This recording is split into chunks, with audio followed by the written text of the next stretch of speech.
Assalamualaikum warahmatullahi wabarakatuh. Salam sejahtera bagi kita sekalian. Shalom, Om Swastiastu, Namo Buddhaya, salam kebajikan. Baik, saya Nina Sri SSTMK, saya praktisi kesehatan dan saya dosen di program studi kebidanan Fakultas Kesehatan Universitas Muhammad Husni Tamrin. Pada kesempatan ini saya akan menjelaskan tentang konsep dari teori need dan demand pada pelayanan kesehatan. Izin saya untuk share screen. Baik, need dan demand dalam pelayanan kesehatan. Tujuan akhir dari perkuliahan ini adalah mahasiswa mampu menerapkan teori need dan demand dalam pelayanan kesehatan. Kemudian bahasan pada perkuliahan kali ini yaitu konsep need, kemudian konsep demand, lalu faktor apa saja yang mempengaruhi need dan demand terhadap pelayanan kesehatan, kemudian metode pengukuran need dan demand, dan yang terakhir yaitu membahas tentang efektivitas dan efisiensi sistem kesehatan. Kita masuk ke dalam bahasan yang pertama yaitu tentang need. Need menggambarkan kebutuhan dasar manusia seperti pangan, sandang, papan, pendidikan, kesehatan, rekreasi, dan yang lainnya. Need terhadap pelayanan kesehatan dapat didasari kepada pengertian merit goods. Ya, merit goods ini adalah setiap bentuk pengeluaran masyarakat yang nampaknya secara umum dapat dipahami akan tetapi sulit untuk diperhitungkan dengan menggunakan teori permintaan yang biasa. Need dalam pelayanan kesehatan merupakan fungsi need terhadap kesehatannya sendiri dengan oleh pengamatan masa lalunya.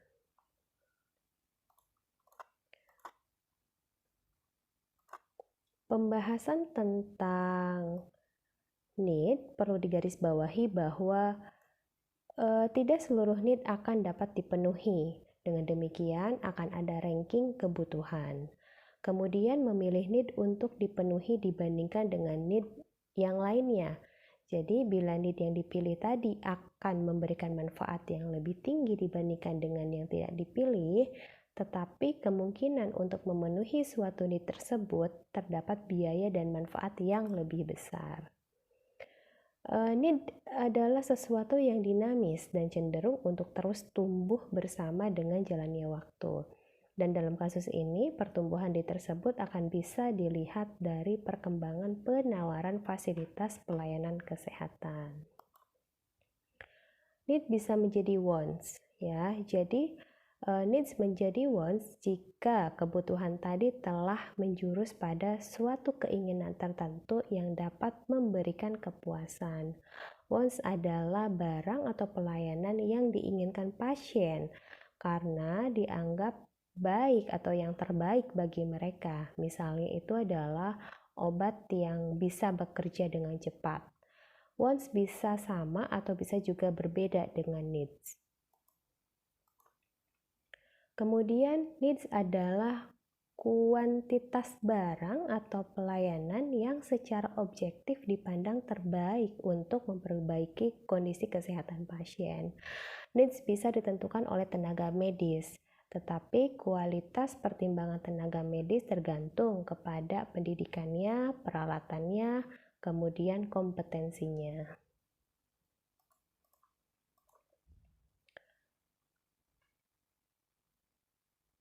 Kebutuhan seseorang terhadap pelayanan kesehatan adalah sesuatu yang subjektif karena merupakan wujud dari masalah kesehatan yang ada di masyarakat yang tercermin dari gambaran pola penyakit. Kemudian untuk menyelenggarakan pelayanan kesehatan dengan baik, maka banyak hal yang perlu diperhatikan, di antaranya yaitu kesesuaian dengan kebutuhan masyarakat. Dengan demikian, perkembangan pelayanan kesehatan secara umum dipengaruhi oleh besar kecilnya kebutuhan dan tuntutan dari masyarakat yang sebenarnya merupakan gambaran dari masalah kesehatan yang dihadapi masyarakat tersebut. Jadi, tuntutan masyarakat adalah sesuatu yang objektif. Oleh karena itu, pemenuhan terhadap tuntutan kesehatan tersebut sedikit pengaruhnya terhadap perubahan derajat kesehatan, karena sifatnya yang subjektif tadi. Jadi, tuntutan terhadap kesehatan sangat dipengaruhi oleh status sosial masyarakat itu sendiri. Demand adalah keinginan yang didukung daya beli. Demand atau permintaan juga diartikan jumlah dari suatu barang yang mau dan mampu dibeli pada berbagai kemungkinan harga selama jangka waktu tersebut, dengan anggapan bahwa berbagai hal lainnya tetap dalam kondisi yang sama.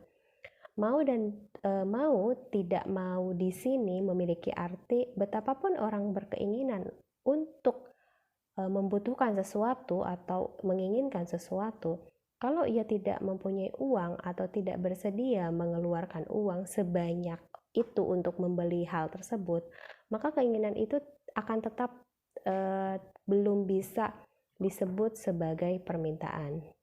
Namun, ketika keinginan atau kebutuhan itu disertai kemauan dan kemampuan untuk membeli atau disertai dengan adanya didukung oleh uang yang secukupnya untuk membayar harga tersebut, baru disebut sebagai permintaan. Demand atau permintaan adalah barang atau jasa yang sesungguhnya dibeli oleh pasien. Permintaan tersebut dipengaruhi oleh pendapat medis dan juga faktor lain seperti pendapatan dan harga obat. Kemudian demand atau permintaan adalah apa yang diminta oleh orang, sedangkan penyediaan atau supply adalah apa yang disediakan. Salah satu prinsip ekonomi menyatakan bahwa pada pasar sempurna, demand dan supply ditentukan secara independen. Artinya, produsen menentukan supply, konsumen menentukan demand. Jadi produsen menentukan supply-nya, kemudian konsumen menentukan demand-nya.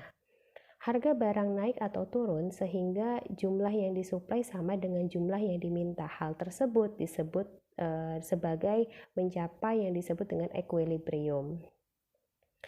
Prinsip dasar ekonomi lainnya mengatakan bahwa demand akan sama dengan supply pada pasar sempurna.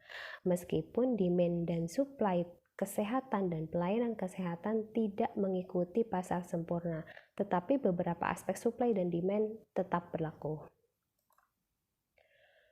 Demand terhadap pelayanan kesehatan dapat dihitung berdasarkan tingkat penggunaan tempat tidur, kemudian jumlah kunjungan rawat jalan, pasien rawat jalan, kemudian jumlah tes diagnostik, dan lain sebagainya.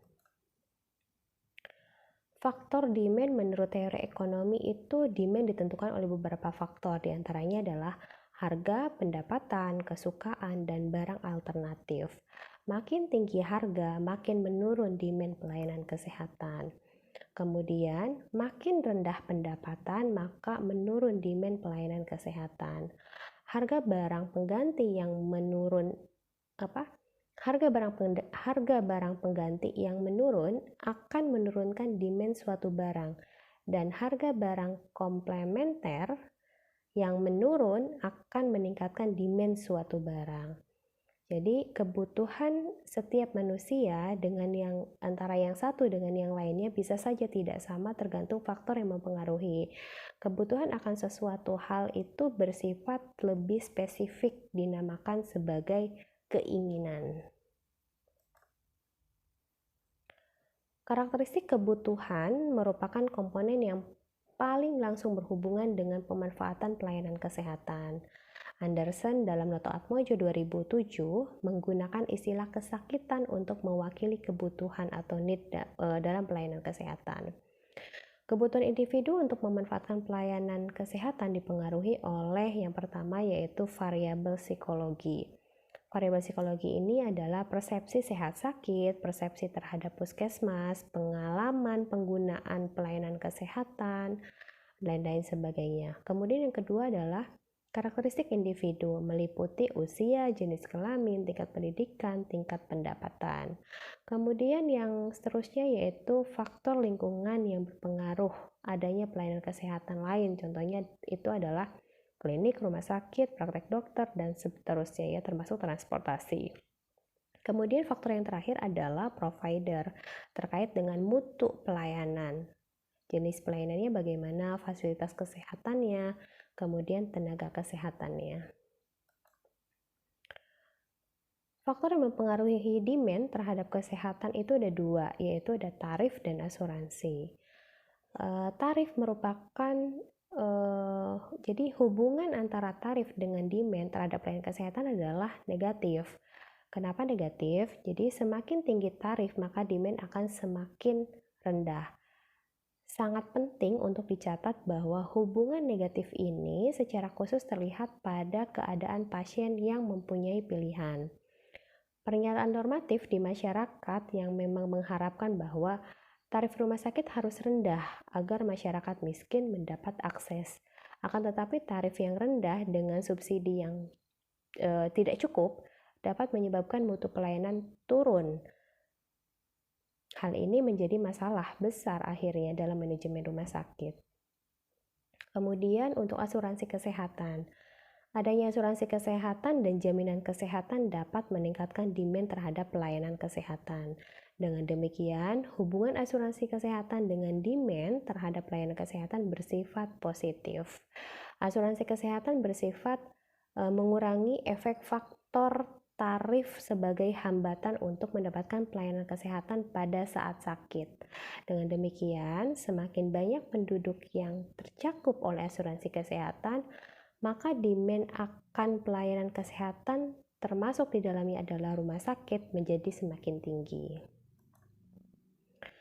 Kemudian metode pengukuran need dan demand itu adalah kalau need itu menggunakan kuesioner. Kendala metode ini jumlah sampel yang diperlukan besar, kemudian jawaban responden bisa kurang atau tidak akurat, kemudian kuesioner bisa tidak valid dan reliable jika tidak diuji terlebih dahulu. Kemudian sedangkan untuk metode pengukuran demand yaitu dengan observasi, survei, dan target penjualan. Observasi dilakukan dengan melihat secara langsung ke lokasi yang kita tuju. Apakah need dan wants-nya itu yang telah direncanakan oleh seseorang benar-benar dijalankan atau tidak gitu ya. Kemudian survei dilakukan dengan menanyakan langsung kepada pihak yang kita targetkan dalam kegiatan need dan wants, karena subjek tidak bisa meramalkan apa yang telah terjadi tanpa mengetahui secara langsung dari pihak yang ditargetkan.